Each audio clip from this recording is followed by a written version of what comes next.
thanks very much for doing it. And been loads of dead good comments on here as well. yeah, there has. All the time, it's hard to keep up with it, but you know.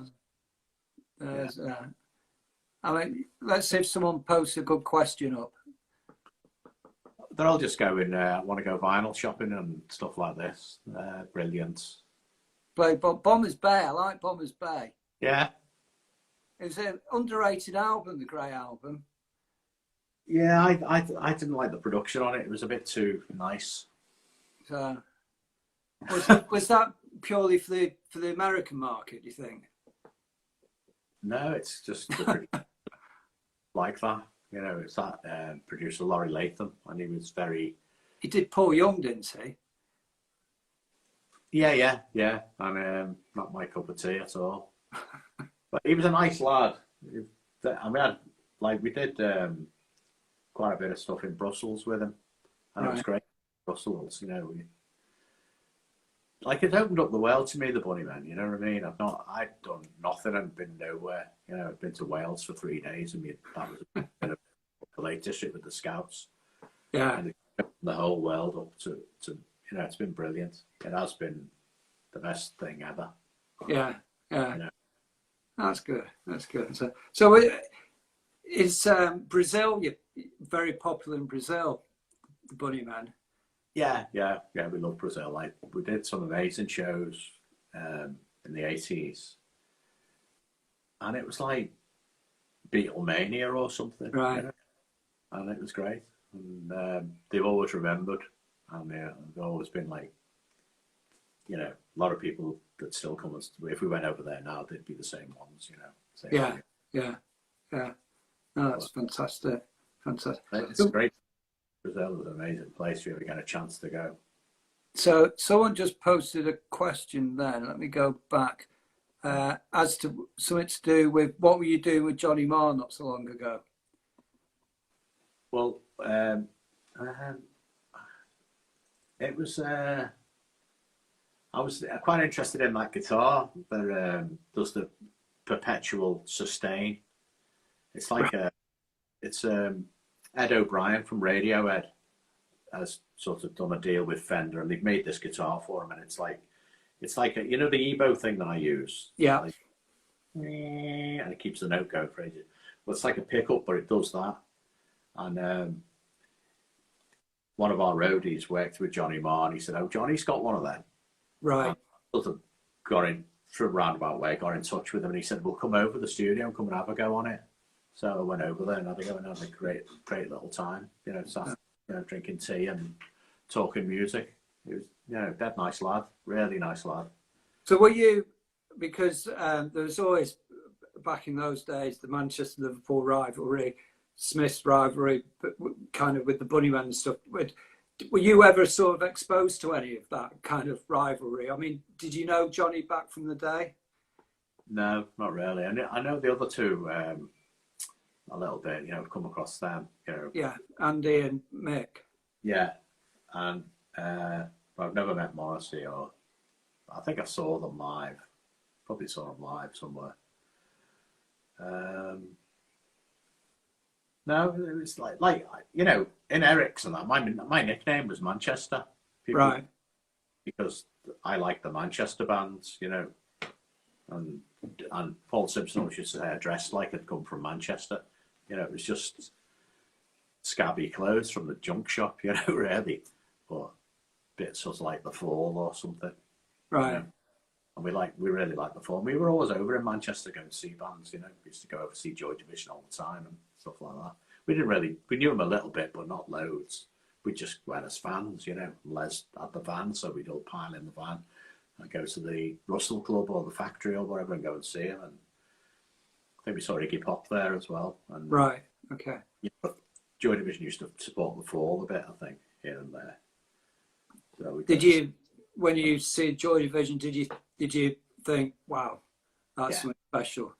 Oh yeah. Like the first time I saw them, it was at Eric's, and nobody was watching them. And and it sounds like I'm like big myself up, but I was watching them, and everybody else there's like a little bar in Eric's where everyone used to just sit and drink bottles of pills, you know. And I was watching Joy Division, and I went back in and said, "You've got to come and have a look at these. They're amazing," you know. And like the rest of them all came out and had a look, you know. Right. That was right early on. It was not long after they sort of packed in Warsaw and become Joy Division. But they were like, they were just amazing.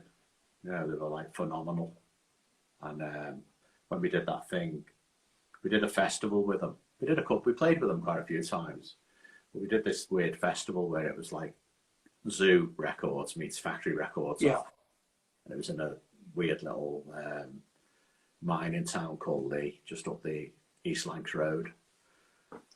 And there was hardly anybody there, you know, nobody cared. There was a couple of hundred people, the most. And it was in this great big field, and it was like a big sort of festival kind of thing. You know, not like Glastonbury or anything, but a little festival. And I remember it was going dark, and Joy Division came on, and it was great. Everyone had lit these little fires of like crap that they found floating around them, wood or whatever. There was loads of these like little fires dotted around on the field, and yeah, then Joy Division kicked off. It was the best. I remember Hooky had like a German army, like a long coat, but it was like it looked like a German army one, you know. Right. Like green, like sort of like a, you know, a velvet collar type of thing, you know. And he had it just over his shoulders like that, you know, a bit kind of doing this thing with his bass right low, you know, and all that. It was great. Me and Les were just watching it, thinking, these are amazing. So you're still in touch with Hooky, because doesn't your management have something to do with him? I think. Yeah, when he plays in Liverpool, I'll go and see him. You know, but we're not like my big mates or anything. But you know, he knows me and I know him, and that's it. You know, it's not like a pint with him or anything. But right. Okay. Right. So gonna call it an end now. Okay. Again, thanks again, Will. We should do it again soon. Records. Oh, come on then. But, you know, the important records. I recognise that picture in the picture frame behind you. Oh, yeah. So what have you got? My White Bicycle. And that's amazing. This is the first Velvets album I ever bought. And I bought it because I like the cover. Obviously, you need this. Yeah, yeah. You definitely need that one. Elevators. Yeah. Another one. You need them. Underrated album. Second Television album.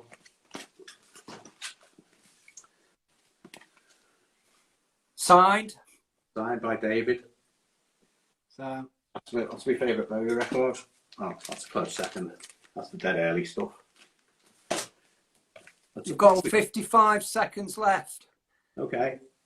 That's an essential record. Everybody needs. Even I've got that one. Got that the other day, Faust. I got it years ago, but I got it again the other day. Beefheart. Yeah. Oh shit, they're all falling on the floor.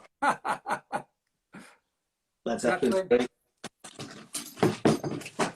I'll do for now. I've got, you know, thousands upstairs, but I just grabbed a few. Right. Well, maybe we should do put the record on, listen to it, and do it via camera. Yeah, try that if you want. Yeah. So okay. So we only get an hour on this. So we're coming with 11 seconds to go. So thanks again, Will. Thank you very much. See you later. Live long and prosper.